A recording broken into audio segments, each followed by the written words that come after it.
So the district court said, tell me what your plan is, EEOC. The EEOC came back last week and gave a very specific declaration from their chief data officer, who they hired in 2017, to start working big data issues, trying to extract information out of the employment data that they receive and have historically received, to make sense out of it, to actually pull information. I call it, my term, smart data versus big data. But this is a new approach for EEOC. So the chief data officer made a declaration to the court, very specifically saying, the EEOC cannot do it on its own. They have to go to a third party. They have to go outside of EEOC to a company or an organization to actually be able to pull this data together at the court's direction.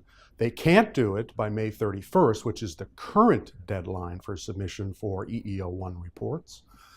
They're going to have to get more time involved with that. So you have the gender and race ethnicity data that everybody's used to reporting, and then you have all of this new paid data trying to be overlaid over that existing framework, if you will. In addition, you have to provide hours worked for each of your employees. So you have 80,000 employers, tens of millions of employees, and now you have to not only provide them with pay data in the aggregate based on these categories, you also have to do hours worked. The quandary that everyone is in, we're not sure what the court is going to require from a timing perspective.